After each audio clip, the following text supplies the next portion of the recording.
Agar bola to'xtovsiz gapira boshlasa, tirnoqlarini chaynasa, barmog'ini sorsa va hokazo, nima qilish kerak? Yuqorida sanab o'tilganlarning barchasi odatda bola tomonidan og'zini tinchlantirish uchun ishlatiladi va ko'pincha bu holat boshidan kechirgan stress fonida namoyon bo'ladi.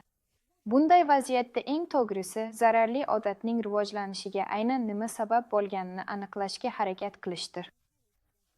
Keyin esa bu holatni qanday tuzatish mumkinligini aniqlab, bolani bu odatdan muloyimlik bilan, zo'ravonliksiz voz kechishga o'rgatishga harakat qilish kerak. Shuning uchun bizning vazifamiz bolani bu odatdan muloyimlik bilan chalg'itish, unga baqirmaslik va zarur bo'lsa shifokorga ko'rsatishdir.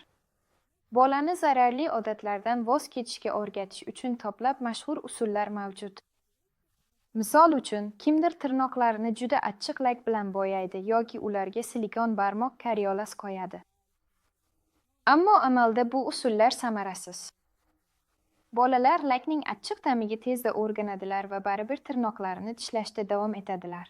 Ular juda mohirlik bilan barmoqlarini barmoq karyolasidan tezda olib tashlashadi va tirnoqlarini tishlashda davom etadilar.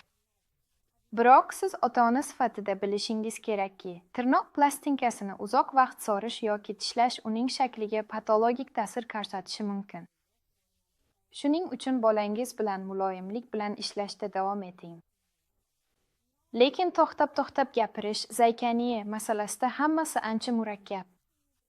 Bu yerda odatda haqiqatan ham mutaxassis, ya'ni psixolog, psixoterapevt, nevrolog yoki defektolog kerak bo'ladi. U bola bilan ishlaydi va uni asosan tinchlanish texnikalariga o'rgatadi. Shunda bola sekinlashib, o'zi aytmoqchi bo'lgan gapini to'liq ayta oladi.